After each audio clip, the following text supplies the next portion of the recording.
Oh, okay. I cancel that.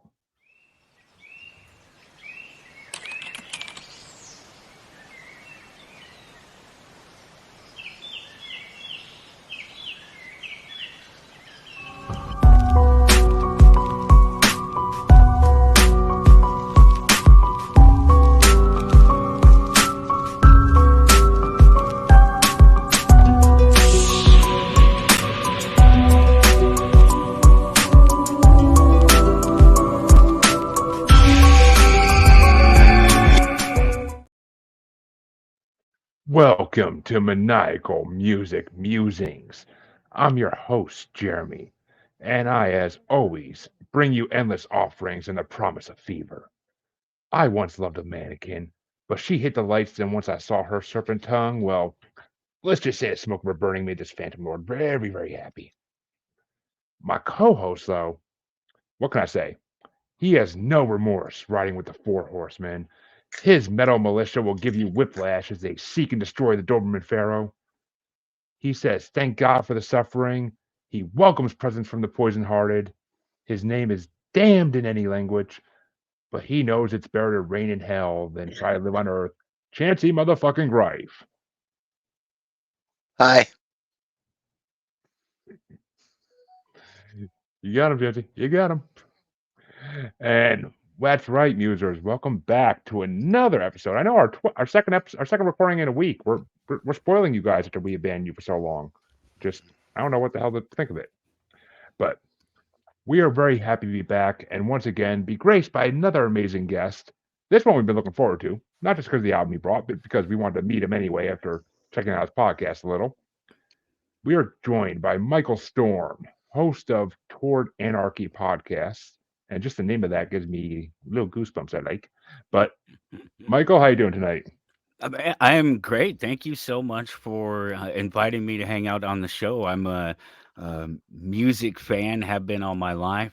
I wouldn't call myself a musician, but I play instruments. So I like to talk music and I like to experience new music. And that's what I was going to say just before we started the show is that this is one of the areas of music that I have a pretty thin knowledge in terms of the bands that you guys picked and the sounds that I generally listen to. So it was a real pleasure to listen to something different, something that I hadn't heard before, generally speaking. So and that's always going to be true because I'm such a music fan. So to get invited to hang out on a music show, I really appreciate it. Oh, it's our pleasure to have you on. And well, I mean, I don't think anybody's heard of one of these bands, but we'll get to that a little bit later. But uh, first, first things first, though, your podcast, Toward Anarchy. What is that? What do you Yeah. guys cover on that? Well, it is kind of what it sounds like. I'm there to warn the listeners about this serious problem facing America and the world, and that is that we're slipping toward anarchy. That's absolutely not true. It's literally the opposite of that.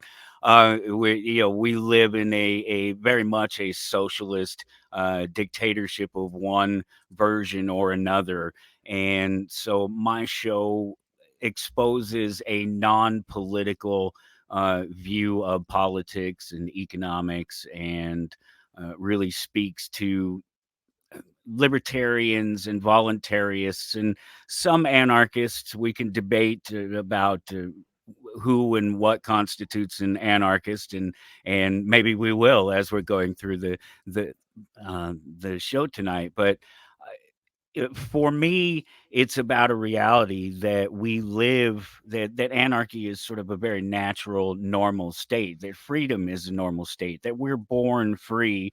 And then there are all these other things that are foisted upon us by our parents, by our religions, by our politics, by the geographic location on a map and some imaginary lines on a piece of paper somewhere.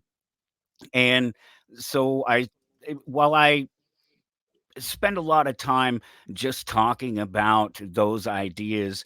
I'm a father and a comic book shop owner, business owner, Nice. small business owner, and a fan of all types of music. There's a cut we'll get to tonight that I'm telling you, there's something they could have slapped it in a Britney Spears song or something, and I would still love it. But the whole just getting to talk to people. I've been a top 50 market DJ and producer of radio shows, and I have always found a power in that. And so I like to do it each week. I get together and with myself and a producer on a network that has been gracious enough to carry me for years.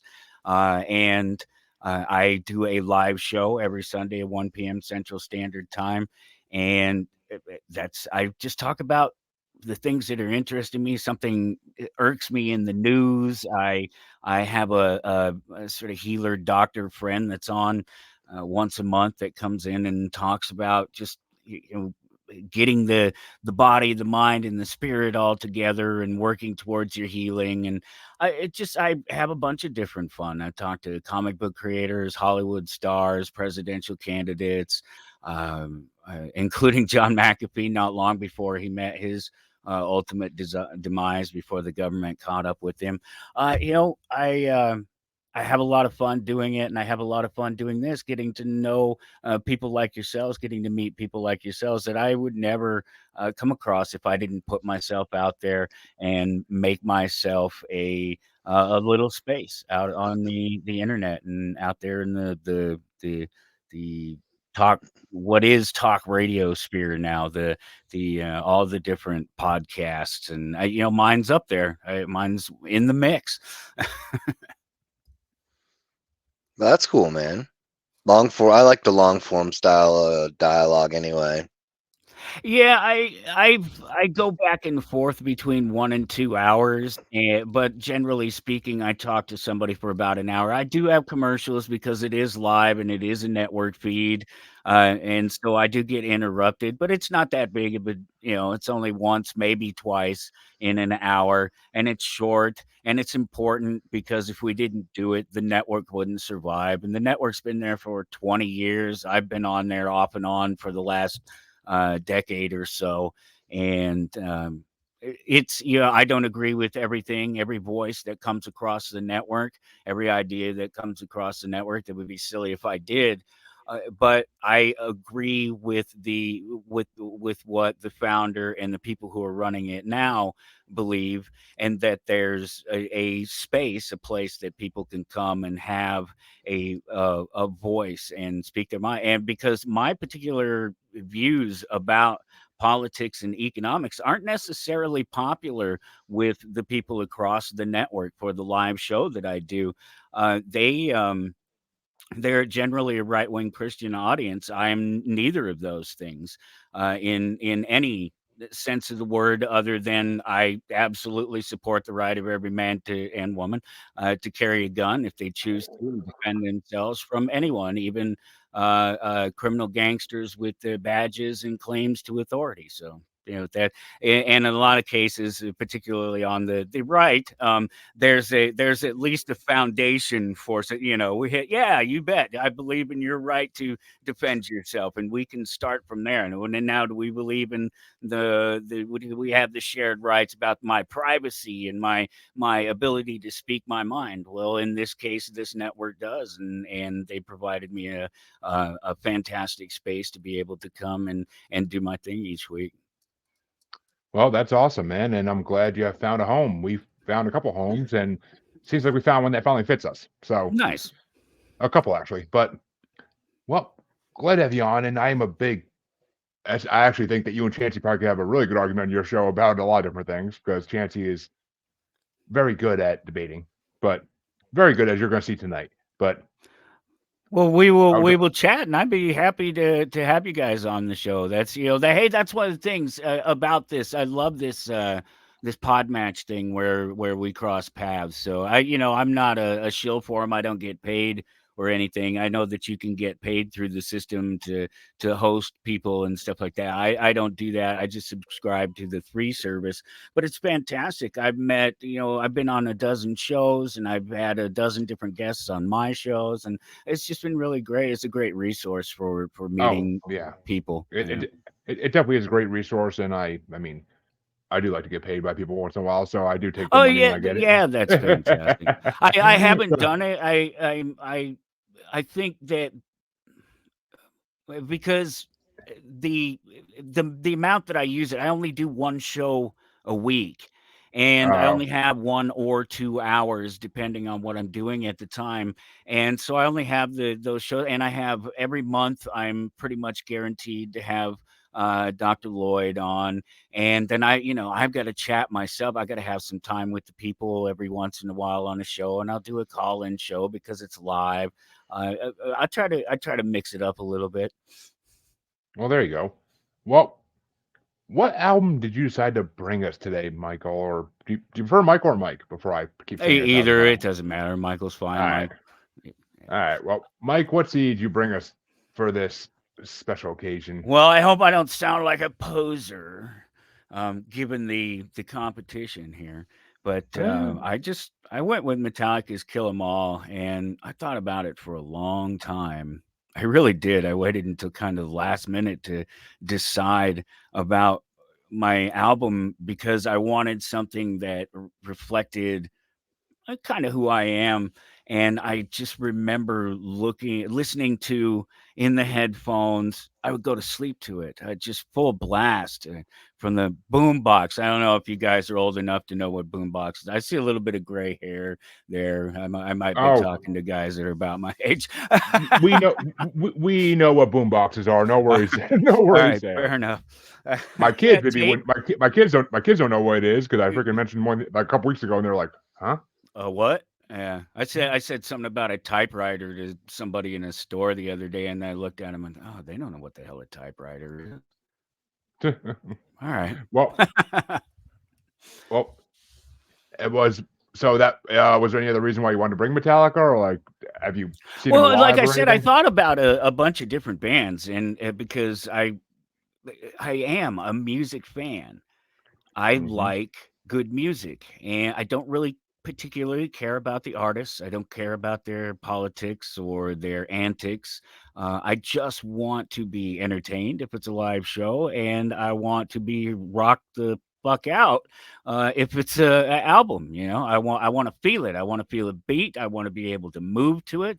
I want to be able to go sit over there on my drums and try to figure out how to play it. Um, yeah, and Metallica is definitely falls into that category and has all my life. I've seen a whole bunch of concerts in my life. I think I've seen Metallica 5 times over the years. It's just one of my favorite bands, really. Lucky And man, lucky man. yeah, I would I I would love have loved them. to see Metallica, especially back when they. Well, I'll get to that in a bit, but um, Okay. Chancy, Back I'll in let this you era. give. Not no, I wasn't old enough in this era to go to a concert. I'm pretty sure, but Hmm. uh, actually, no, I know I wasn't because I almost did a another uh special based on the year that album came out for this episode, but I decided not to because we just did one for '84 and doing one for '83 would have been a little too in the nose for our show. Hmm. But Chancy, I'll let you give your review of first since I know you're dying. I mean, honestly, I quite enjoyed Metallica's "Kill 'Em All." I mean, it honestly, there's a few riffs on here that were some of my favorites to either listen to or try and figure out while trying to learn how to play guitar. It's I honestly don't have a bad thing to say about it. Well, as I mean, I don't think any. Okay, well, I won't say I have anything bad to say about it because it's fucking Metallica, and Metallica's an incredible, classic, legendary band at this point. I mean, I will not. I will definitely say it's not my top album they've ever done. It's not even in my top two, but I mean, it's definitely up there with other ones I've heard. I mean, what I was gonna say earlier is I would have loved to seen them live in 2008 when Death Magnetic came out. Okay. because What a I great album. that's And that's I my, know there are a lot of people like myself who are old school Metallica fans, have been from the beginning, who are, that's anathema. You can't do that. That's wrong. You can't like the new stuff. And I've really enjoyed the last couple of albums. I actually haven't heard the newest one yet. I haven't had a chance to check it out, but Death Magnetic is my second favorite album, and of course the only one that can be number one is Black Album, of course. But because there's no other way it could Kind of be. No other way. obligatory. Yeah. Yeah, kind of. I mean, and then It's really the perfect mesh of metal and commercial metal that you're ever gonna. I mean, there's a couple other bands that come to mind along the way, but I mean, when you're talking about overall total impact and success, Metallica hands down. I don't think. I mean, I don't think anybody could duplicate the Black Album and make it sound as good as they did. I don't think. I think it's literally Well, impossible. But no one has his voice. No one has his voice, and no one. And just, I mean, just the drums in it. You can't like you could try, but you're not gonna hit the drums the way he did. yeah, and these are all fantastic points because they all make a very important point about why I would choose them. The vocals of James at that time, when you're talking about the Black Album, that's peak. You're talking about the perfect mesh of production, and the band themselves probably as stable as they've been up until sort of recent years, where they went through their changes and have come out the other side where they are now, a sort of boring adult rock band. But no.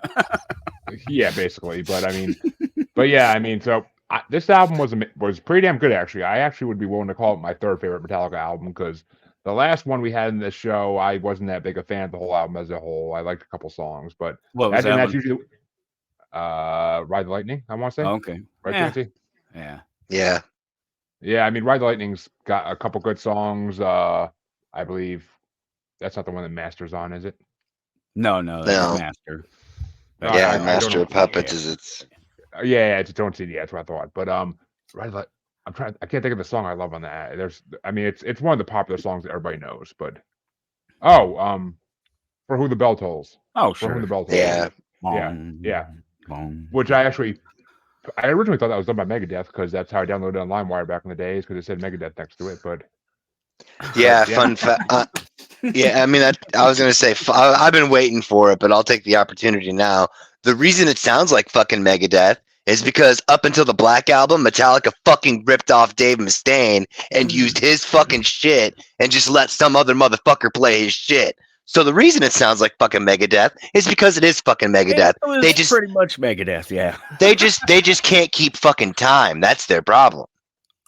It's yeah, right, yeah. Mechanics versus oh hell, I can't even think of what the name. It's funny that you get that. I can name the Megadeth one because I'm actually a bigger Megadeth fan when it comes down to it. Yeah, I really am. When it comes down to, if I have to choose the two, I'm gonna pick Megadeth every time. Even though I've met Dave and I think he's a fucking dick, but whatever. He was such a dick. He was such a dick, and I don't think he's gotten any less dickish as he's gotten older. But whatever. I mean, yeah, I mean, overall, I enjoyed this album, I'll say. And the only complaint I ever have about Metallica is they sound the same like all the time. Like, it's a good thing because it's them always, but it's also like, oh, did that song end like 2 minutes ago and I didn't catch it? Oh, my bad. Like, oh, it's the next song? Okay. Like, I mean, it's that way with a lot of rock bands. It really is. I mean, a lot of them don't change their tempo or their anything about it from like track to track. But it's Metallica. I can't complain. It was a damn good listen today. I was at work banging my head to it, listening to it while I was in between calls and whatnot. But what would be your top 5 off it? Oh, sorry, Chancy. What was that? No, it's fine. It's fine. It's fine. I'm not going to do it. I'm just not going to do it. Because, like, I really couldn't tell where Seek and Destroy stopped and fucking Whiplash started or Motor Breath or Metal Militia. Oh, wait. It's because they have 3 separate fucking tempo schemes. Yeah. Same. But but that's okay, though. It's all the same, though. It all sounds the same. It sounds like Tool and Bush, I'll bet, right? It's No, formulaic. they're way better than both those bands. But That's That's funny. another band I would have loved to do. Tool. I know, right? He's not a fan They, of Tool. I brought no, their. I brought. I think I brought like almost. I think I might have brought almost their first 4 albums, which are probably my favorites of theirs. mhm. well, what are your top 5 songs off this album, there, Mike? Man, that's a tough one. Not even as easy. Um, Jump in the Fire for sure. Man, I don't know if I can put these in order. I didn't actually write them down in order. Right. I mean, Um, you don't have to put them in order. You could just name 5, and I mean Metal that's fine with Militia, us. Seek and Destroy. Like the second, like side B, man. If I gotta put a thing to it, that's what it would be. We're talking about side B when there was albums and tapes, and when you had to flip the sumbitch over. Right? I listened to side B more than I listened to side A. I mean, okay, you're going back to the days of tapes here, but And records, but Yeah, yeah, so I yeah. mean, quite literally 5 through 10. Yeah, That's solid. yeah. I mean, Jump in the Fire is big, but then I'm looking at Anesthesia. I'm a sucker. I'm a sucker Right. for a good instrumental. Whiplash. I mean, seeing seeing the whiplash, you feel it at being in the concerts, being in the snake pit, seeing people. Actually, it's better to sit outside where you can see the snake pit up close in the first few rows of the show and watch the people in the snake pit. That's just fantastic, especially when you watch sort of little 4-year-old girls screaming into the microphone, "Seek and destroy." I come on. yeah, I mean, that sounds pretty awesome actually. But well, Chancy, what were your top 5? Actually, I had an honorable mention. So number 6 was Jump in the Fire. Number 5 was Metal Militia. Number 4 was Motor Breath. Number 3 was Whiplash. Number 2 was The Four Horsemen. And I had a tie for number 1, and it was ironically a tie between Anesthesia and Seek and Destroy. All right. Because I am also a sucker for a good instrumental. Well, I mean, see, I'm gonna be the one that's different on this, of course. I have to be the one that's different for the most part. But I had 2 honorable mentions for this though, because how can I not? It's Metallica, and Right. my number 7 was Whiplash because that was a good track. But I mean, I don't like Metallica songs that are just like short. I don't like their shorter songs that are just supposed to be like the 3-minute tracks. Like I don't like those. But to me, that's not Metallica. It doesn't fit their profile. I feel you. And I mean, that's why Jump into the Fire, and Motor Breath are not on here at all for me because I just don't like those short songs. Number 6 is Metal Militia because that's a damn good song. That's a great way to end the album. Number 5 is Phantom Lord because I thought the lyrics in that song were badass and I freaking was digging the drum in that. Number 4 is Hit the Lights because like I was listening to this album and like I think Hit the Lights is two or 3 in the track list if I'm not mistaken. And like the first one didn't amaze me. Then all of a sudden, Hit the Lights comes on. I'm like, what's this now? I'm like, this should be a wrestling theme song, but it should be. I'm surprised no one's done it yet, honestly. But I think it's because they don't want to fork out the cash for the fucking rights on using that fucking song, dude. For real. They use Pantera. They use freaking so many metal bands for this stuff. Yeah, like, but I bet Pantera is a cheap Motorhead compared to Metallica. Yeah, I mean, even Motorhead would still be cheaper than Metallica because, that's like. True, because I keep forgetting Metallica is the one that freaking did the whole Napster thing. I was just going to point out the whole Napster thing and how after all these years, they are still on the wrong side of technology and distribution of music, but whatever.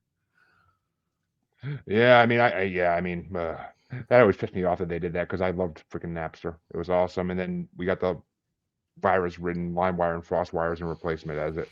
But it did eventually legitimize the digital process, and if it wasn't for Napster, it would have taken longer than that. It proved that there was a need for and a place for digital music and digital delivery of music, and it changed the way people can create music today for sure. Exactly. Absolutely. And we've had some guests on the show that like have used that to their advantage to make what their own version of music. Yeah, And yeah. I will call some of them music, some of them I don't want to. But um, number oh yeah, so number 3 for me was No Remorse, because if I heard that song like halfway through, I'm like, did somebody ask for metal? Because this is metal. Like it's just a classic metal song. No remorse. Like Yeah. fucking. That one Uh, scream. Yeah, yeah. that's like that's like the song that plays in the freaking movies during fight scenes of high schools. But and so my number 2 is Seek and Destroy, because I actually thought when I first started listening to this album, like, all right, that's obviously gonna be my number 1 because it's the one I know of this album. And then I was sadly mistaken. I was actually not sadly. I was happily mistaken, because number 1 is the Four Horsemen, because that is one of the most badass metal songs I've heard in a long time. And I mean, Okay, I so might then have we heard it. definitely have to make sure that he hears Mechanics if he hasn't already heard it, because Mechanics Right. is the Four Horsemen on speed. Mm. It is Played at literally right like, tempo. It's what you were talking about, Chancy. It's played yeah, at right tempo. it's literally what he did was he was like, oh, you guys wanted to use my shit and create this song called the Four Horsemen. Well, what I'm gonna do is I'm gonna take it, use the same shit, play it better, and y'all can't fucking do nothing. Very Beautiful true. thing. But that means it's time. I've been dreading this time, but it's time. Chancy, Mm. what album did you bring?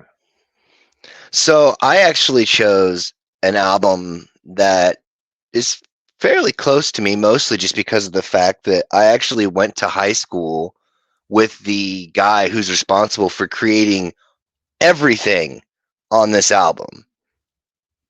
This guy is literally, like, we were just talking about how if it wouldn't have been for the Napster thing, the digital distribution and the availability for people to do stuff on their own and not have to rely on a recording studio and a record company and all that other bullshit, this guy is fucking absolutely the epitome of all of those things.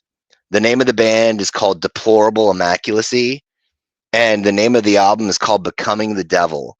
And when I say this guy does everything, I mean every fucking thing by himself. He had the whole album wrote over the course of 10 years, back probably about 10 years ago, but wanted to wait until he felt that he could actually get it down solid and get it recorded. And he ironically is also working on 2 albums almost at the same time that have 2 separate like rhythms and paths. And that was one reason I picked this one as well, because he actually did things on this album that were kind of not necessarily breaking out of his shell, but like him kind of experimenting and going out. And I seriously got to give the guy props, because not everybody can do that and still be comfortable enough to pump out good shit. Like, it's good. That's really something, because as I think I mentioned that I'm not a musician. I play multiple instruments, but I'm not a musician. I have been a musician. I've been in bands. I played trumpet all through school, all my school years, and played in marching band and jazz band, and been in different rock bands and metal bands over the years, off and on. Never anything serious or anything like that. So I know the difference between someone who plays instruments and someone who makes music. And it sounds like your friend makes music and not just plays instruments. For sure. Well, what did you think of his friend's album there, Mike? I really enjoyed it. The only thing that I really had to say about it was some of the production value. I was really disappointed that the drums just really didn't hit for me. They were just missing in so many of the tracks. But other than that, I thought it was fantastic. Great mix of different sort of genres and change ups, and obviously what you yourself there, Chancey, are talking about. Just some different sounds. I mentioned right at the beginning of the show that this is a area of music that I don't have a lot of experience in. Just the deathcore music. I know who our other band is. I've known of them for many years, but I didn't know who this was. Deplorable Immaculacy and the Becoming the Devil. It was all very new to me. But I'm familiar with the type, and so I know what I kind of expect when I'm hearing it. And when I hear something different, I hear a little bit of something fun, or one of the things I picked one of the songs. I did have these ones in my order, and one of the songs that I picked, it could have been number one, but it was the it has the Shogun assassins quotes in it, Yep. and yeah, you could have taken those quotes for me and put them on some Britney Spears or some Justin Bieber, and I'd have been, oh yeah, you got me, I'm hooked. So it could have easily been number one on my list because it was fun, and I'm a huge geek for the this late 70s, early 80s karate movies. But then again, I also own a comic book shop, and before Shogun Assassins is a movie that was spliced together by an American, his first director, his first movie that he's ever directed, and he hasn't directed a whole bunch of them since then. Quite a few TV shows, Doogie Howser, and some things like that in his repertoire. But it was just sort of spliced together from two existing movies from Japan called Lone Wolf and Cub, and there's actually a series of six of them. But the first two of them had been made in the early '70s, but before that, they'd been a comic book, and it was one of the comic books that in the '80s I picked up and read and found amazing, and then I found the movie, and I love these. My stepfather got me hooked on these stupid. Cheesy karate movies, but they're awesome. They're all the video games, everything that we know today about the karate is based on, sort of Bruce Lee movies and Shogun and Five Deadly Venoms. Like, that's one of my favorites right there. I'm sorry for the tangent, but it just stuck out to me immediately when I heard that. I'm like, oh, I know what that's from. Yeah, I mean, well, okay. My turn to review Chancy CD here, and I mean, honestly, I had not listened to a lick of this till today because I didn't want to even like tease myself with what it was. I wanted to just go into it raw, and I even saved it till last out of the three CDs because I knew what to expect with my CD, of course. I knew what to expect with Metallica because of Metallica. So I wanted to go into his CD last, and I I will say the instrumentals are fucking incredible, but pick a style of singing and fucking stick to it. Don't go back and forth through six different styles of singing throughout the songs. I can only understand one of the styles. Why don't you use that one, baby? Like, stick with that one. I can understand that one. And there's no lyrics on Spotify because, oh, wait, I went to show this to a friend at work today, and he's like, how many Spotify followers does he have? I'm like, 3 monthly listeners. Literally three. No zero Probably after more that. than No I zero have. zero after that. It's not more than my podcast have, I'll tell you that much. But I mean, it's just, I've I ever mean, I looked don't at go my by, own. I don't go by listeners because I appreciate music no matter how many people are listening to it if it's good music. But I mean, anything with an instrument in this fucking album was amazing. Like the guitar, the drums are freaking incredible. But I just don't need to hear. The production, like you said, like I could barely hear what he's saying even because it's in the background over the huge drum track, like it's like I can't hear what you're saying over the fucking drums. Like It was the obvious at times that they sacrificed drum to get his voice in there at mhm. all. I think in some of the that he did. If he did everything himself, yeah. I mean, Yeah, it's like it's all independently done. Like, I mean, you could tell. for every critique that anybody could have, like, imagine if a record label actually got behind him. Hmm. Oh, That could easily have ended up on the Billboard I mean, yeah. easily. Tell him to hit up the people who signed Death, or tell him to hit up Nuclear Records, and he'll freaking probably get signed because they love stuff like that. Like, I mean, he needs to get signed by one of these labels that do I mean, like the band I freaking listen to, get them to go. They use Nuclear. The band I chose today uses Nuclear Records, and Nuclear they have a blast. lot of Yeah. artists that they have a lot of artists that sound like that. For like, I mean, they're mainly European, but there's some American ones in there too. And I mean, it's just he needs somebody behind the production booth. That's the only thing it is. I mean, he's definitely got the talent, and he's definitely got the freaking gumption to do it. So I couldn't think of the right word, so I use gumption. But that's a good one. They but could try somebody like Rat Pack Records. Those guys, they would I love to mean, have. shit. Go sign up with Suburban Noise Records, and I'm sure they can get it sound better than that if they still existed. But I mean, I think they're United Family Music now, or whatever the hell they are. But Man, I knowing now that it's just him, just the one guy doing the whole thing, there's another level of respect there because it is. I mean, I know what it's like to try to do that. I've helped produce an album before, and I've tried to take raw tracks and squeeze all that stuff together and get it to sound right and get it to balance out. And it's work. It's a lot of work. And when you're doing the whole thing, I can't even imagine if I had to actually record all the instrumentation and do all the production, all that. I might the album wouldn't come out. oh, there it is. Oh no, Chancy fell out. There he's back. He bleeped out for a minute, but I mean, I thought he was just so pissed off. He's like, "Screw you guys, I'm going home." Fuck this. I'm out of here. But no, Talking I mean, Nah, I wouldn't have left without fucking reading the whole ass riot act syllable Right? by syllable.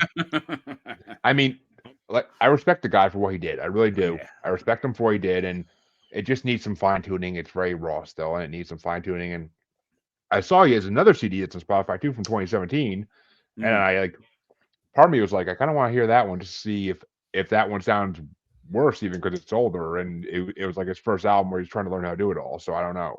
Like, I kind of want to. Oh, it's not his first album. So like he had other stuff that he released that he did all by himself still with like this. So like this whole endeavor that he's been doing for the two that are on, Spotify or YouTube Music or whatever you're using, those are just like solely when it's just him working on it. He had one or two other albums that he had already done when he actually had more of a working band, more than just him contributing. And he can't use that stuff because of the fact that he has these other people contributing, and thus would lose, his the appropriate credit because he'd have to distribute it accordingly, like writing credit and stuff like that. But I mean, for the good old days of studio musicians. I know, honestly, right? I mean, I would love to see this guy like team him. I would love to see him teamed up. He can still do drums and guitar. I don't give a shit if he does that, but team him up with an amazing vocalist. Like, and I gotta disagree. Like, I have to disagree entirely. Like, you can say whatever you want about the dynamic changes with him dubbing the highs over the lows, but for the fact that he is literally playing and doing those lows at the same time, because you had said something about death, that is exactly what it reminds me of. It reminds me of Chuck Schuldlinger and death and that overall just immense fucking talent to play the intricate and difficult shit that he is playing while also at the same time being able to get down there in that nitty gritty and then also to be able to even throw in highs.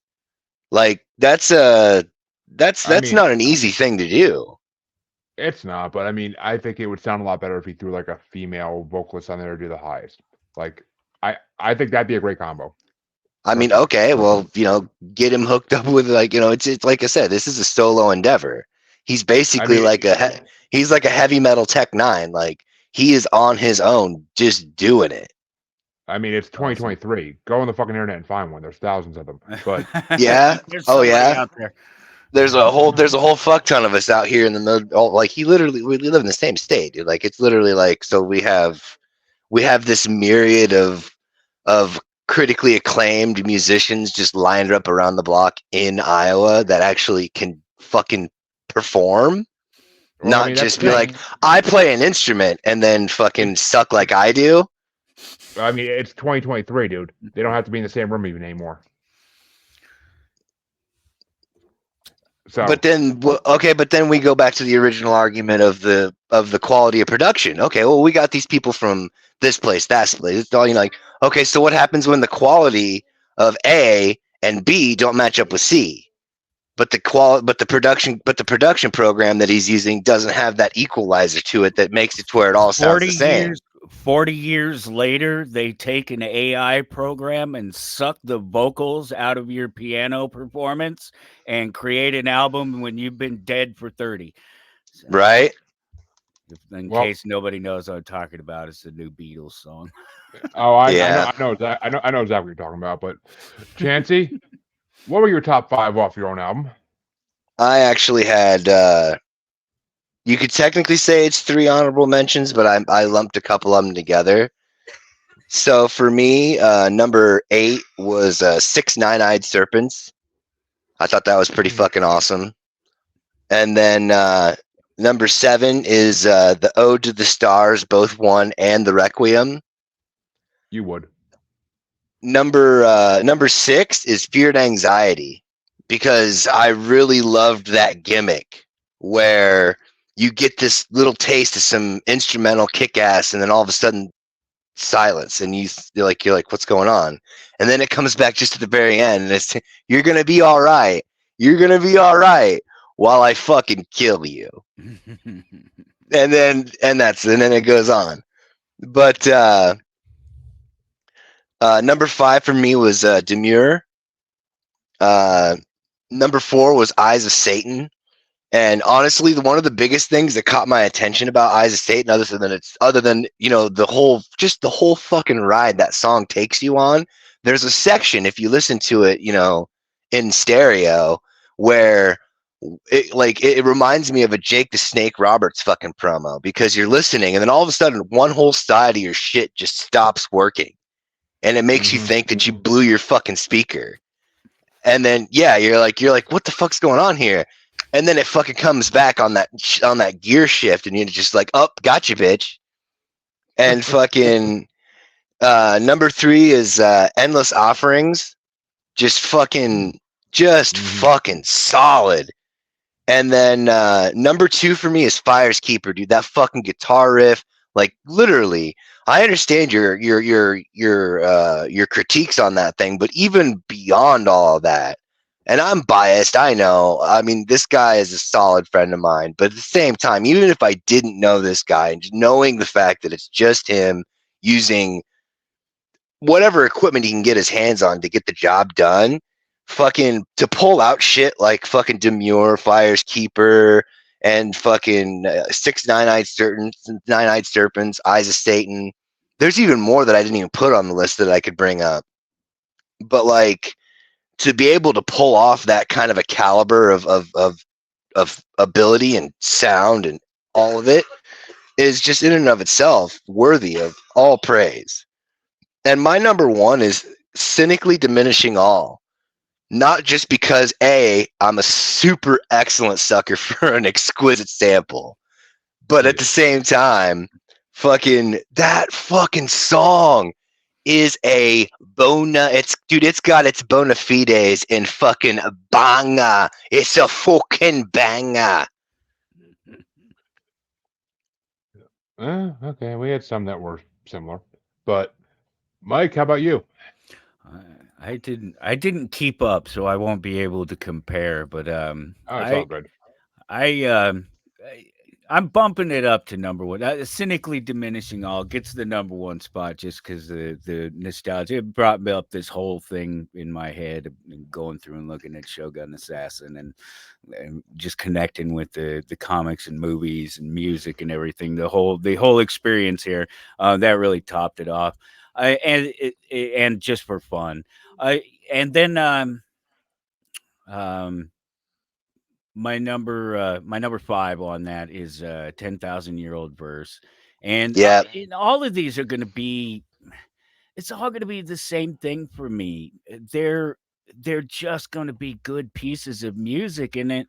And to, I don't even want to try to take them apart. I don't even want to, after hearing that it's just one guy and he did it all himself, it's hard for me to fault him for missing any of it, or working with what you have to work with, and knowing that you get this whole larger vision ahead of you, and you have to do the whole thing yourself. And my hat's off to the guy for making it all happen.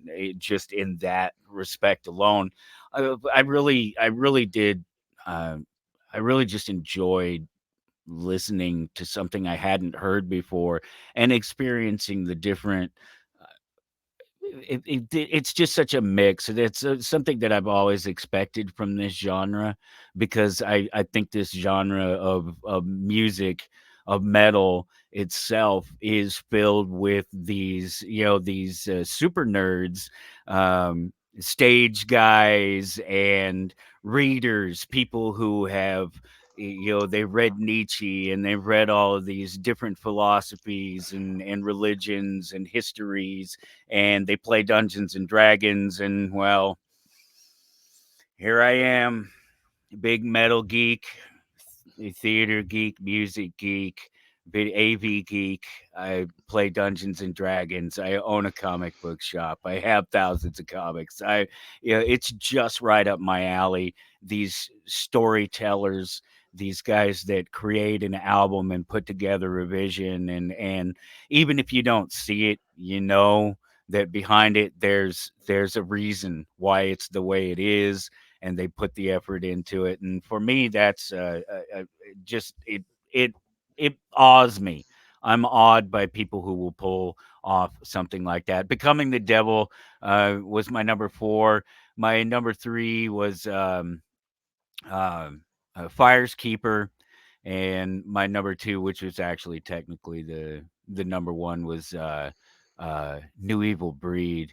And Oh then yeah, I dude, did, New Evil Breed is fucking solid. yeah, it's just I really enjoyed particular parts, and I'd have to go back through and listen, because I kind of did the same thing. I'm terrible with that stuff, with any of this. I was always the kid that I didn't do the work in class. I just showed up and passed the test. Yeah, so I'm at the last minute. I'm the same, listening just the last couple of days, really listening and in there, and trying to, hey, which one am I going to pick, and does it matter? Of course it matters, because uh, to me, music speaks to people.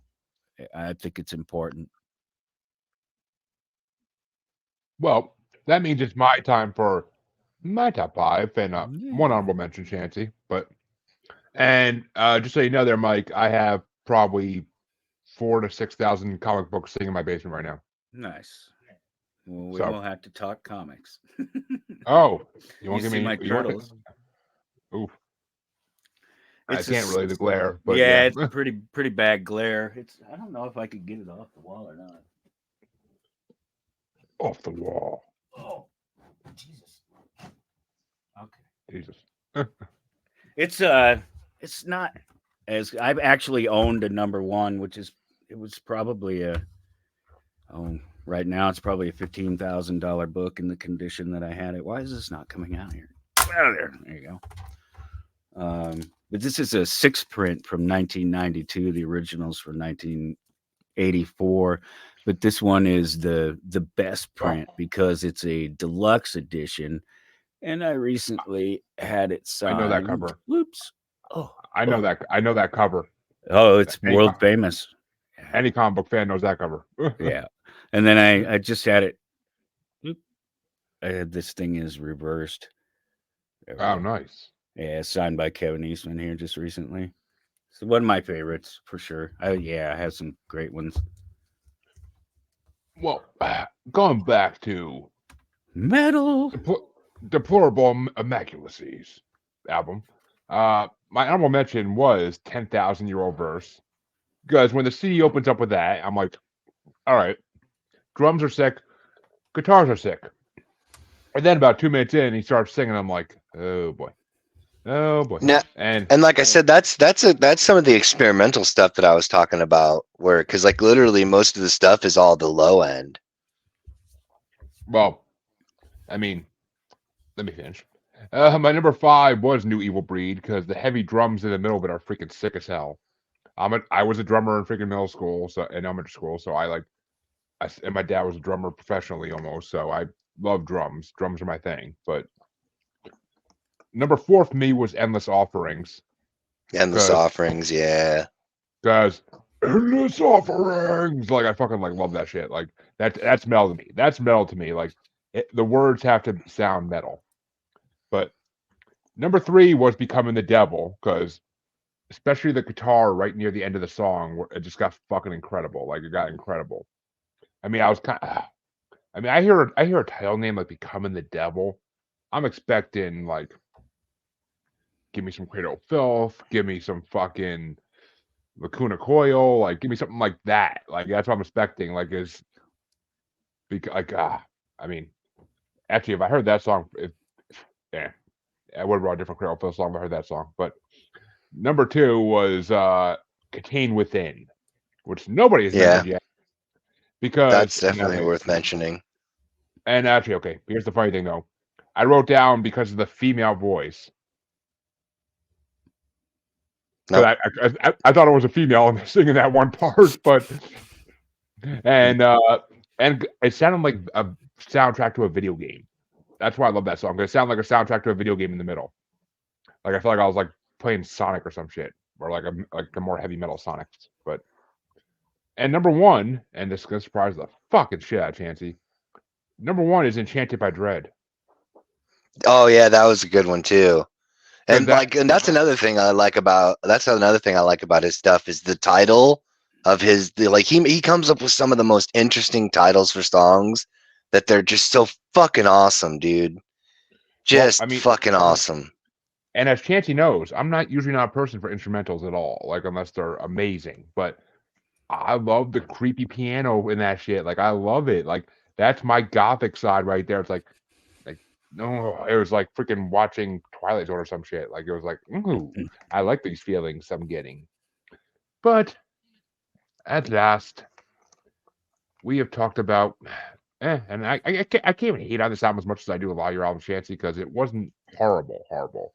Like there have been I mean, I'd rather listen to another album of his than listen to Bush or Tool or pick one from the 90s. But what can I say? Now, see, when Mike brought Metallica, I'm like, okay, who can I bring against Metallica? This is a tough one. And it's funny you say you like Megadeth more, because I almost brought a Megadeth United Abominations, but because I don't think I brought that one in this show yet. But I brought 13, but I didn't bring United Abominations yet. But and then I'm looking on Spotify, like the artists that other fans of Metallica may like, and I'm like, System of a Down, no. Korn, I don't really think that fits Metallica at all. And I'm looking through the list, and like, I can't think of anything. And I'm like, you know what? Metallica's heavy, and I haven't brought Cradle of Filth in a long time.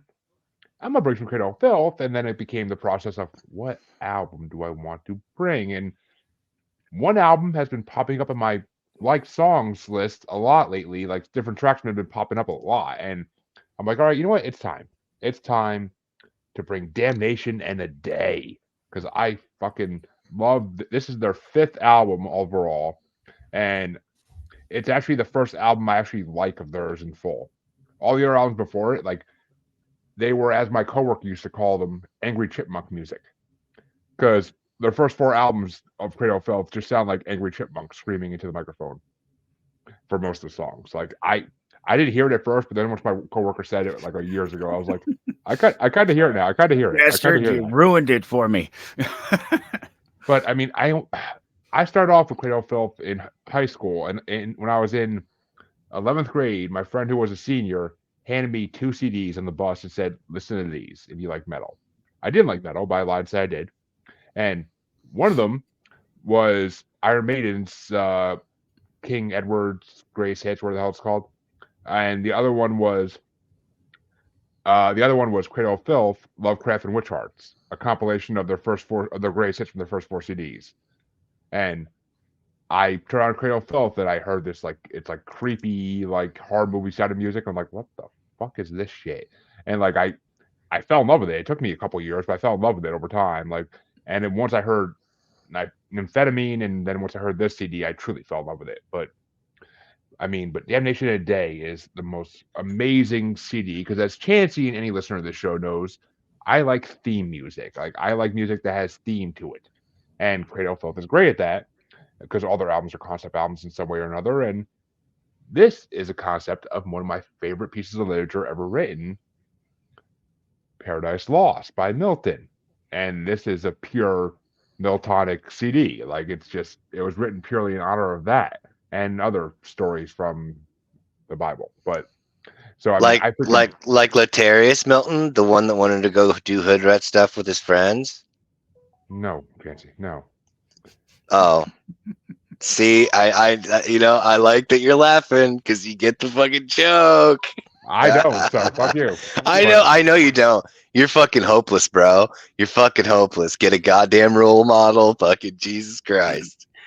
No, Well, so like Latarius Milton was made famous by basically being this very young child who stole his grandmother's vehicle and went and but like literally he's like they interviewed him and was like, why did you do this? He's like, I wanted to go do hood rat stuff with my friends. Because he goes out and he smokes his cigarettes. He's Like, smoking. He's smoking with cigarettes. Smoking with cigarettes. Yeah, they did. They even like cigarettes. They actually even brought him over. They did a concept character like they did the Booty Warrior on Boondocks. Yeah, Boondocks. Yeah. Yeah, Well, that's why I know him, the Milton, and they basically cross him up with Michael Myers, make him this sort of indestructible living demon child thing. It's fantastic. all right. Well, I'm sorry. I'll quit busting your chops. It's all good. It's all good. You know I could take it. I got broad shoulders, man.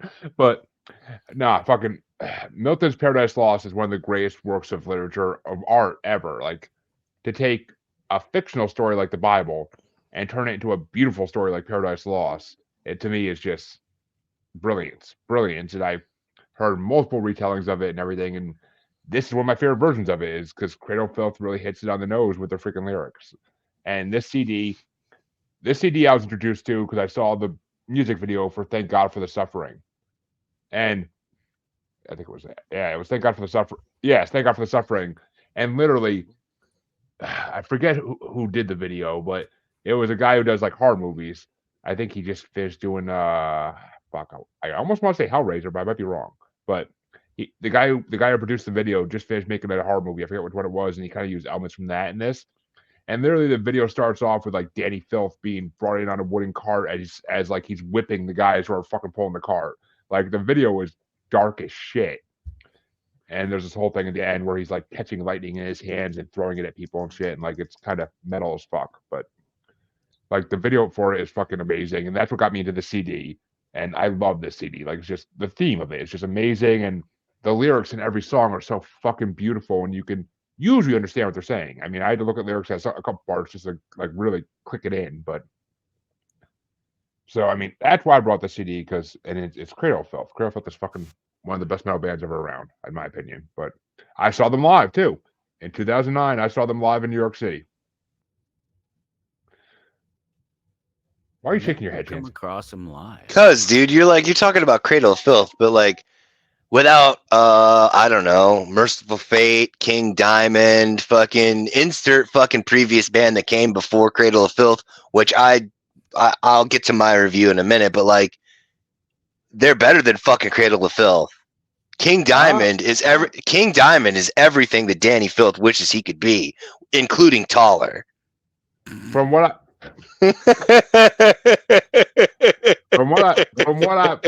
freaking have heard of King Diamond in the past, man, they are nowhere near as thematic or melodic as freaking. Oh yeah, right, yeah, because you better fucking get yourself a fucking role model in a book, sir.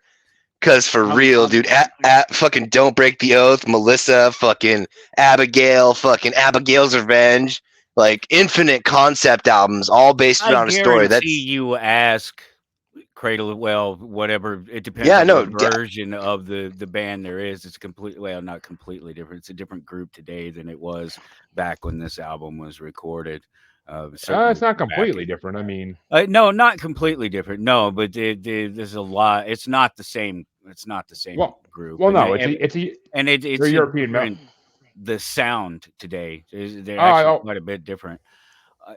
Actually, no. Their sound is pretty similar to this one. This is where they started doing the sound that they still do today.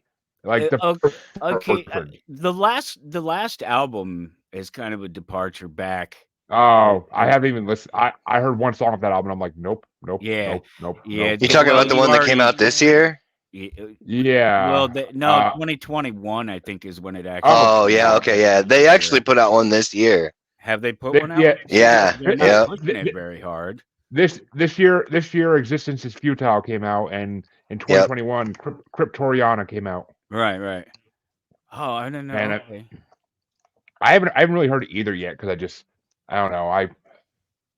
I think you might Uh not like them if you didn't like the first four I mean albums. I think you might not like them because they're even I bragging about the fact that they've gone back to this their I've heard some roots. songs and they're not horrible. I mean, I've heard some songs and they're not horrible, but there's not My Cradle of Filth. Like even Hammer of the Witches and like Manticore and other horrors were like kind of a little bit of a departure from what they were doing. Like they were slowly edging away from their usual theme stuff and like going into like just randomness. And I mean, I love Hammer of the Witches. Like I actually recently learned to love that album more than I ever did. But I I think mean, that's a problem that you run into in this genre in general of oh, it music is is. that you can get way the fuck wrapped up in yourself and turn it into a fucking ego trip, Well, and then people are just listening, going, "What the fuck is this guy doing?" well, I But mean, yeah, yeah. look Is at the Nightwish. Look at Nightwish from like is the second bus showing up with the ego, or is that in a separate transit, or fucking? I mean, well, I mean, look at fucking Nightwish. Like even they like one of my favorite bands of all time. Like over time, they have gone through so many changes, and like their singers even like have changed 3 times, and each time it does, the style of the band changes because you Changes, can't. yeah, because the heart kind of changes a little bit. Yeah. I mean, it's just it is what it is. Bands are going to do what they're going to do, and even Nightwish's new album, I wouldn't even bring on the show though because I just am not a fan of it as much as I am the older ones, and it'd be the last album I would ever bring on the show of theirs, but I was going to bring it on. Like all the other ones have to come on first, which they will eventually, Chancy. I've That's already had fine. 4 or 5 of them. That just makes me all the more excited, so that when we get to that last one, I can just turn it to broil and just fucking roast. Well, what did you think of Cradle of Filth's album here, Mike? Before I let Chancy unleash. I'm already a fan, so I not a huge fan. Like I said before, I have limited experience in this particular branch of metal. I was always adjacent, operatic metal adjacent with the Slayers and the Venoms and a little bit of Death and Venom. Overkill. So I'm already a fan. I didn't hear about these guys until I don't know 2006 or something like that. They'd probably been around for quite a while by the time I caught on to them because I heard I didn't know who they were until I heard them on the heard of them on the first season of the IT Crowd. Oh, I never watched. I never watched that show. I think that Oh was a British show. That's a British show, so yes. that makes sense. So Yeah, I mean, right. Yeah, they're a British band. So yeah, and yeah, they they're were oh and they're huge in Britain. They're yeah, huge. huge, very big, and so they got the mention on this huge show. It's a Graham Lineham show, who's the creator of The Office and a bunch of other stuff that people would recognize. And so, the original one, not the American ones, although I think he Of had a course. piece of it. Yeah, Oh, you know but he got a piece of it for sure. yeah, if they used the name, they did. Even if it was across the pond. Yeah, so I'm already a fan, and I'm a big fan of concept albums. I'm more of an Iron Maiden or a or maybe even a Dream Theater. And Oh, I brought Iron Maiden on an episode we did 2 days ago, and we did Dream, and one of our guests brought on Dream Theater a few months ago. Yeah, I was gonna say a little while back. Still right along the same vein of telling a complete story. I guess when it comes down to me, it's something that you've mentioned a couple of times already, and it's the vocal. If I'm not really behind a vocal, I can find it really tough to listen to any given song. But I always try to give it the benefit of the doubt too, because I listened to Tom Araya try to scream into a microphone for many years, and sometimes successfully and sometimes not. So, I know that people can not make it quite, but I really love the whole album. I was a big fan. I mean, yeah. How can you not be? I mean, it's just I truly. If you're a fan of music, if you okay, so I can be a bad fan. I like to call myself a bad fan because I don't know anything about the bands really. I don't necessarily know about the creators. There'll be some that I do a little bit more than others, and I might catch a name here or something. But what I really want is I just want to be entertained. I want to exactly. be impressed. Yeah. I wanna hear somebody hit, some notes, some combination that, that's different. That's neat. That works, and I don't know how they did it. The only the only complaint I have about their style on this album compared to later ones is they didn't bring in the female singer yet that they work with to this Yeah, day. yeah. Like That's a she big when thing she that they came, still do. Yeah. yeah, when she came into it, like it just upped them to a whole nother level. Like that they were already like pretty close to the fucking top of like death metal, but they got Well, I pushed think even what it further and further. was is I think it happened quite kinda naturally. Is it happened, first in live shows. Yeah, And yeah, and then it kinda happened naturally, and they've never got away from it. They make special mention of the female singer, whoever it's changed a time or 2 over the years. it was his wife at one point. At one point, it was Sarah Jezebel Filth, I think her name was, or where the hell it was. But she at one point, I think it was during Pornography. It was his wife that was doing it, but I don't Wouldn't know. surprise I, me. Don't you bring in all the friends and neighbors on something like that when it's your whole I love the whole your trip, man. You got your thing and you can get some people to do it with you and you can get up on stage and put on this huge performance and just entertain the fuck out of people. I always loved Gwar for that. It's just complete I was just nonsense. getting ready to fucking say the same thing. Yeah, it's complete nonsense, but not really. I mean, you start listening to the music and it's really good, and these guys are amazing musicians, and every once in a while they even hit on an actual message, and you get something out of the vocal. You oh, learn a we've little we've lesson. Chancy's brought War on this show a couple times, and we are fans of them on this show. But Yeah, yeah. I mean, Chancy is a huge fan of Odorous Ungerus's phallus piece, but there's a story behind that. But you have to listen to old episodes for that one. But all right, Chancy, unleash the Kraken. There's no Kraken. I'm not. I don't dislike Cradle of Filth. I just can't sit there and oblige you sitting there and being all like, oh, fucking Cradle of Filth, blah, blah, blah, blah, blah, blah, blah, without being like King Diamond, fucking Merciful Fate. Yeah. Because without those like specific bands, we would not have this like whole subgenre. They literally fucking blew out the side of the cave to go into their own fucking thing. And then everybody else is just like, oh, that's neat, let's go there. And I mean, Danny Filth is super talented for being a fucking half a midget. Fucking like for real. Like the guy is super He wears fucking the boots. talented. That's why he wears the boots. That's why that gets him to the midget status.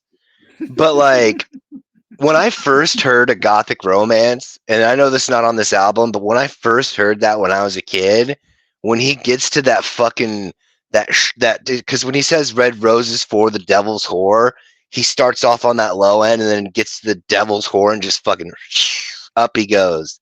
That low to high sold me in an instant.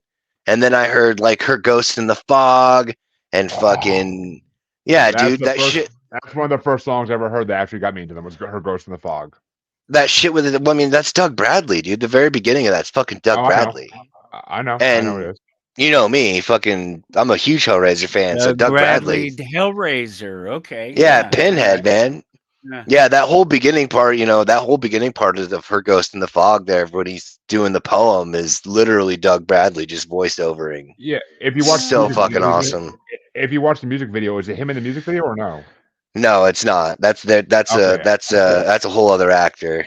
But Yeah, no, honestly, I got nothing bad to say about the album because I mean, like I said, I am a fan. It's just I can't just let Jeremy do his thing and not and not keep him Pretend on that the King rails. Diamond well, I meant to say that I guarantee you ask anybody in or who has been in Cradle of Filth, and I guarantee you King Diamond is there as an influence.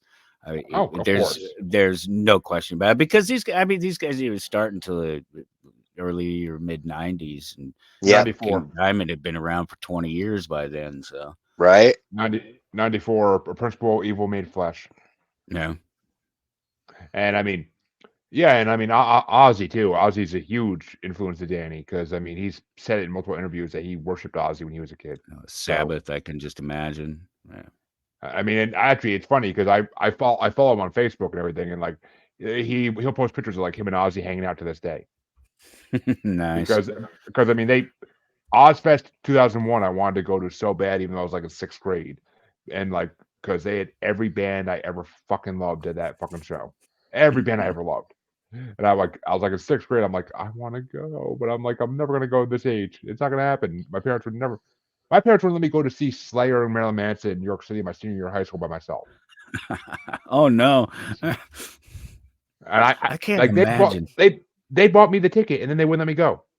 I'm like, what the fuck? What kind of reverse logic is this? Yeah, that's a little backwards, especially But after spending $120 for tickets or something.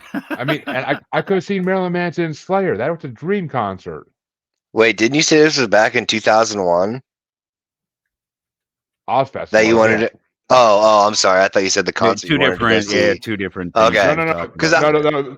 The concert was in like 2006 when I was a senior in high school. oh, okay. Because I was gonna say, I mean, like, I could totally understand why your parents would have like denied you the ability to go to New York in 2001, especially if it's in more No. like if it was in like the fall or the winter. There may be a couple of reasons why they might have been like, you know what, you can't go to fucking this place.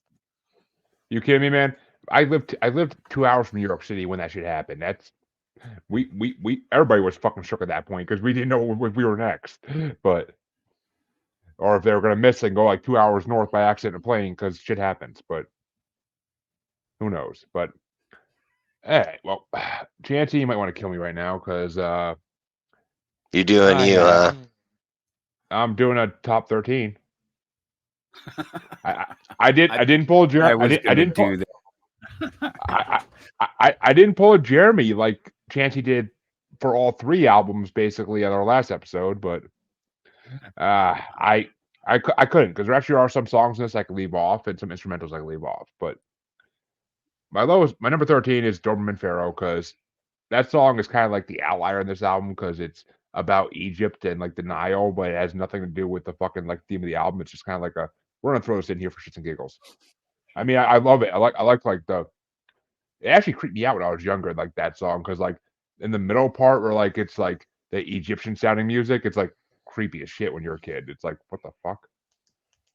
But number 12, and Chancy, it's you're gonna be happy about this too. It's Damned in Any Language because it's instrumental. I hate it. I hate instrumentals usually, but the way that one goes into the next song, I had to put it on here because, and that song is actually pretty high up, so I'm not gonna say it yet. But number 11 was An Enemy Led the Tempest because it's amazing.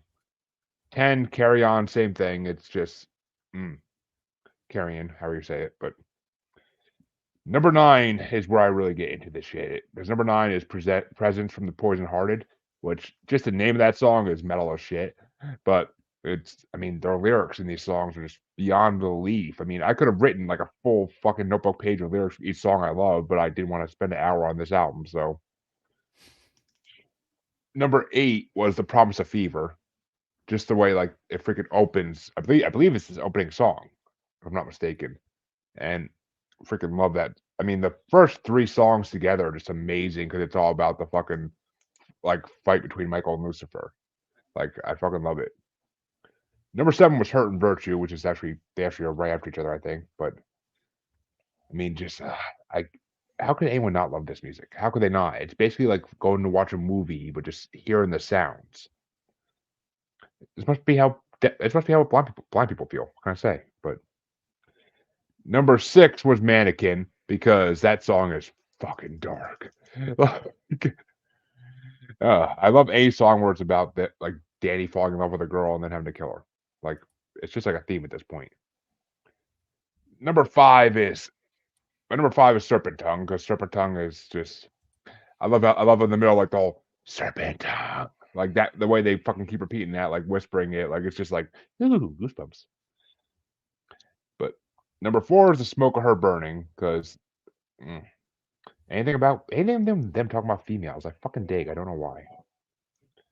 And number 3 is a song that damning any language falls into, and it's Better to Rain in Hell. Because just the way it opens, and it's like Better to Rain in Hell, and like the fucking guitar goes flying in there, and the drums are. My dad, like I said, was a drummer, and when he drove me in New York City to go see Cradle of Filth 2009, just because he didn't want me to have to drive drunk home or anything. So he drove me down there, dropped me off at Times Square to go see them, and he went to the bar for a few hours. But I was listening to their music on the way down, he's a drummer, and he's like, how many drummers does this band have? I'm like, 1. He's like, One. how's that possible? He's like, how's that possible? He's like, he'd be having a heart attack every show if that was one drummer. I mean, my dad mostly played like 70s and 80s rock, but still, I mean, it's just, it was just funny because I'm like, yeah, the drums are fucking amazing in this show. They really are. Like, I don't know if they do the same thing that like Meshuggah does in Bleach, Chancy, where like it's reversed, but it sounds like it is in some parts. It might sound like it is, but I'm pretty sure that song's kind of the first time where they inverted the time signatures for which kit does what. Because even the drummer from Meshuggah wasn't even sure that he'd be able to get it right in time to make it for the album. All right, well, it sounds like that sometimes. And my top 2 are the songs that always stuck out to me for their titles, for the lyrics, for the freaking instrumentals in the back of them. Like they're just incredible songs. They're really interchangeable. But number 2 was Babylon AD. So Glad for the Madness, which is an Aleister Crowley inspired song, and I fucking love. I mean, anything to do with Crowley, I'll fucking like read or look into. And I mean, So Glad for the Madness, like just the way they say that, and then just breaks down to the huge like guitar and drum like duo. It's like, oh, that shit's magical. And number 1 is Thank God for the Suffering, because I used to love blasting that in my car when I was delivering pizza, just driving around like these suburban neighborhoods, and like they just scream, "Thank God for the suffering!" and like everybody walking their dogs is like, "What the fuck?" But it's just it's metal. It's pure metal with those fucking like titles and everything. That's why I love Cradle of Filth. Like they're so dark, but yet so relatable. Not like my rap versions of the same thing, which are less relatable but darker. Chancy knows what I'm talking about. I don't know if you get in the horrorcore scene at all, Mike, but No, no, not something I've dipped into. But oh, you're not down with the clowns? I know the clowns. I Of know course. the posse, but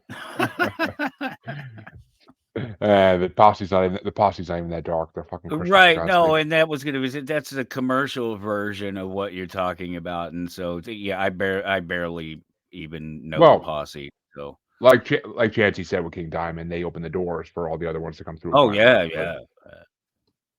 King But Diamond there at the top of the list for sure. well, Amazing Mike, performance and just woo. I don't know. Chancy hasn't brought King Diamond on here yet, so I haven't had a chance to really listen to one of the full albums yet. I'll get there. Grandma, But what was it like? oh, okay. I thought that was King Diamond because I mean I'm a huge Kevin Smith fan, so I know that song. But That's the first thing I think of every time because I just love that scene in Clerks. Yeah. Jay and Bob pop up out of the window and fucking Elias Clerks goes 2. running Clerks and hooked by his headset. And Clerks 2, thank you, but yes. yes, Clerks 2, yes. Yeah. All right. I'm like that. Right, I forget who was in Clerks. Kevin Smith. Since I'm done. All right. Oh God. I'm coming You back. got something signed by him too? All right, Wouldn't surprise me.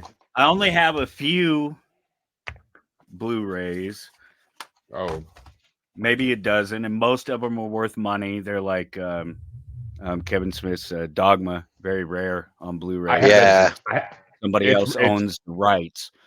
I have it on DVD too, and it's my Super safety. expensive. It's my safety in case I ever need to make some money because I could sell it on eBay for like $500 last time I checked. So I got my little collection, and then I I've missed got that Kevin Smith. and I only maybe a dozen, and like 6 of them are Kevin Smith films, and then That's the way it should be. If you only have a dozen, then they all should be Kevin Smith. I mean, fuck, he's done a dozen movies.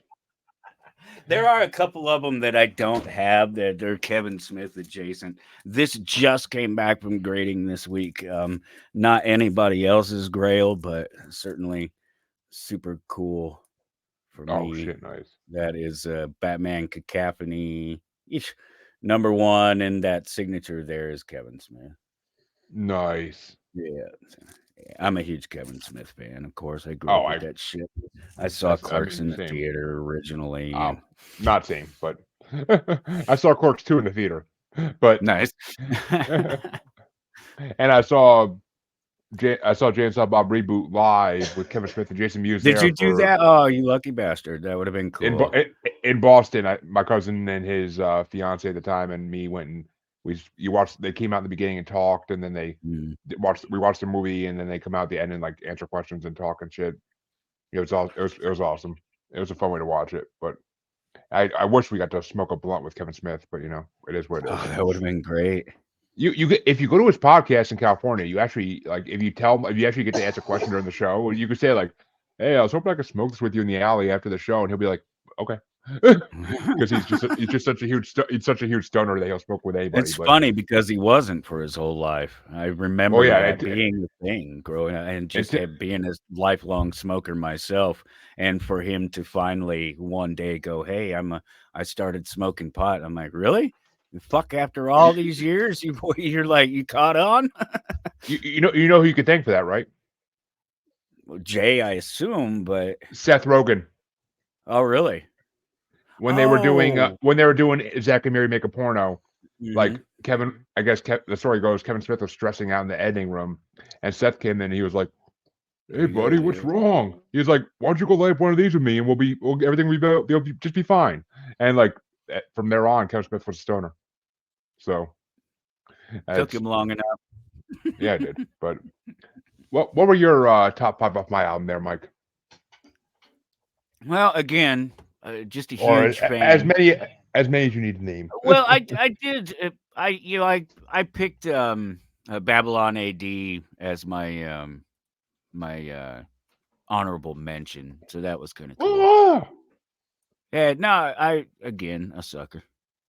I love this sort of short, instrumental into a song and things, and I love a change up, and just anything that stretches that musical imagination, and I thought that was one. Let's see. All right, so my number 5 was Carrion, and I just think of my dog going insane over there. Carrion always brings it. It's a Dungeons and Dragons thing when I say all of these things are they all evoke a particular image. Serpent tongue, Carrion, they all bring a particular image to mind, and a lot of it, so much of it is about my youth and pop culture, and in those things that I enjoy, the books and the music that comes from the books, just like you're talking about. This is how this is directly derived or reflects that Paradise Lost, yeah.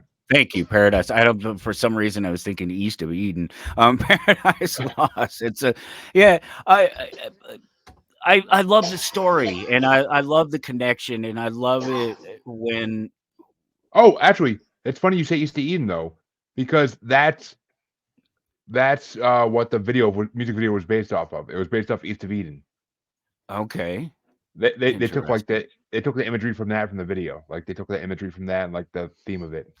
Weird that that would even be a thing and that I would stumble back asswards into it. Fucking My synchronicity, man. right, yeah. My number 4, where'd you go? Presents from the Poison Hearted. Mm. And it was kind of funny because that's one of the longer songs on the album, and sometimes I get kind of left behind. They get it was I talking about earlier. They sort of get stuck in their own head and Yeah. are off on their own trip, and I can't really quite follow them through. But I didn't have that problem with any of the songs on this album. And that's I don't know if that's always true. I don't even know if that's true of a I don't even know if I could say that of one of their albums today. I mean, I don't know. Cradle of Filth keeps the story going. That's why their long Yeah. songs are still working. Like the story keeps going. It's not like it's not like they're sitting there for a 2-minute guitar solo. Like they keep the story going. It's always lyric filled. Jesus Christ, the whole place is falling apart.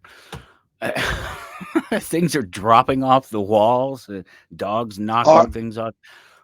our pets' heads are falling off.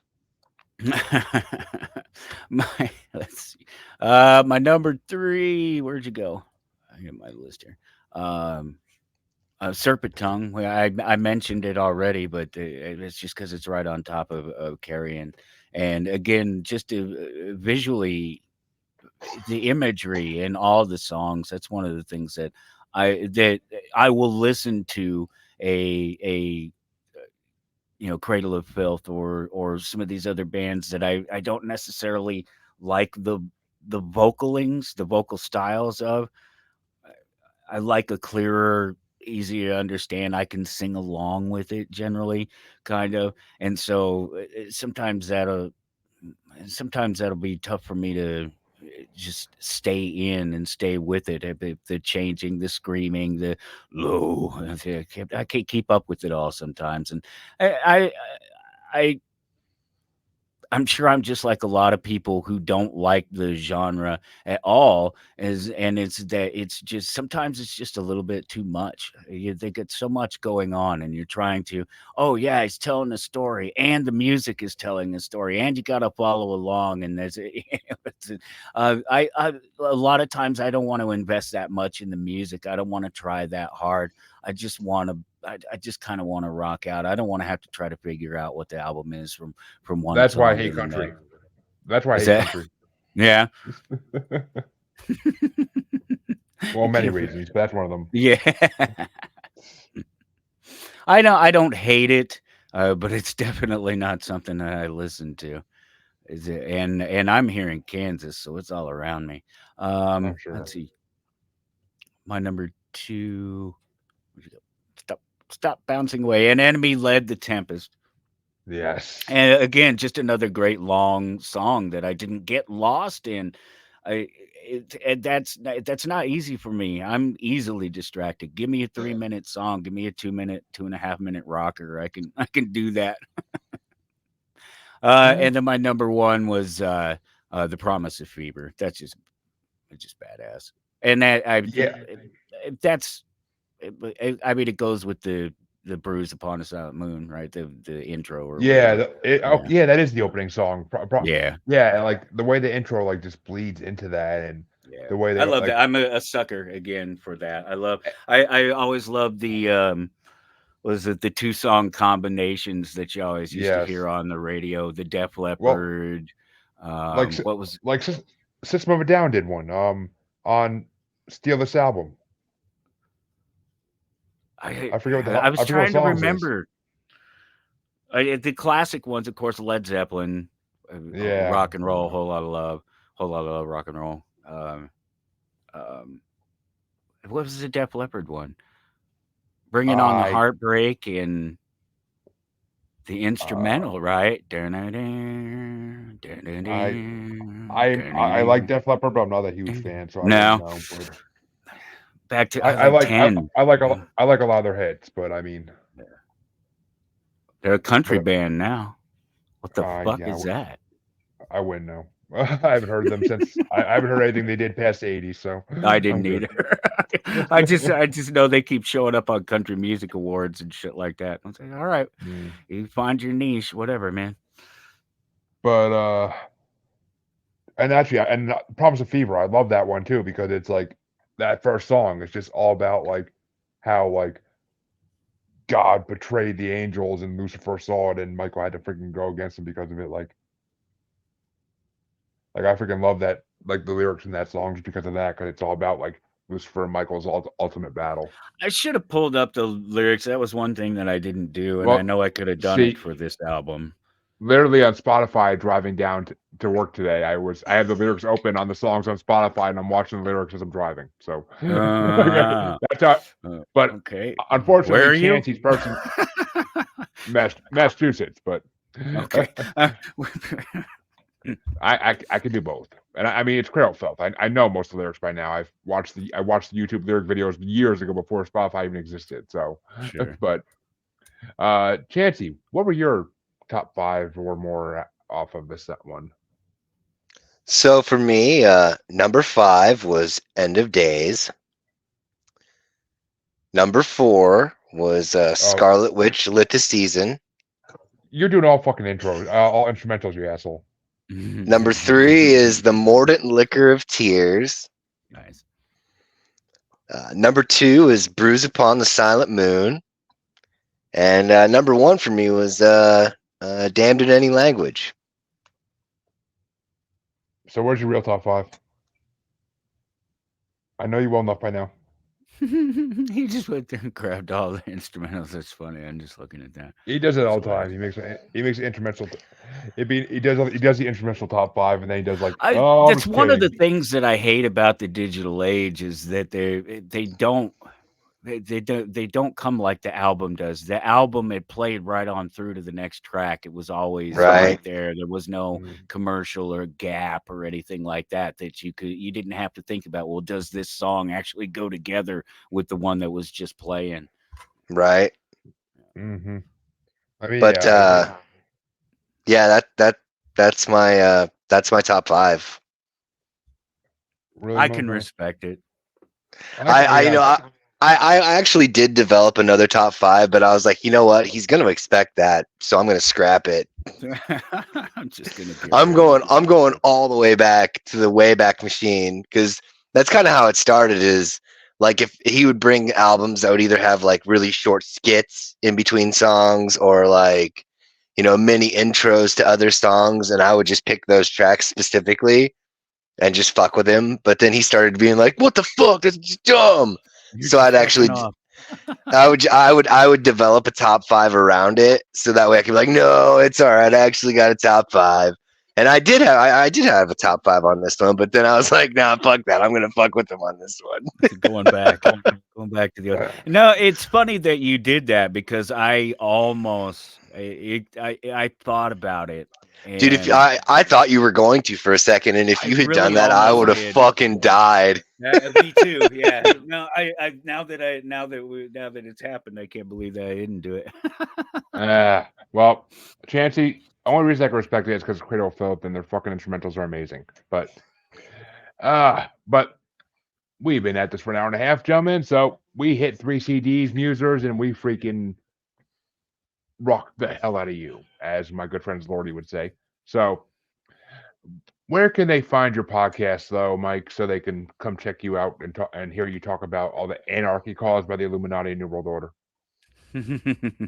That's what you call chaos. Anarchy is much more personal and much more clean and easy than the chaos that these manipulators and controllers and psychopaths have led us into. But that's a long discussion that people can find me talking about at any given time. TowardAnarchy.com, at Toward Anarchy, just about everywhere, Facebook, Instagram. All right. And of course, those links will be in the podcast description as well, folks. Chancy, where can they find you besides Coming Out of the Void?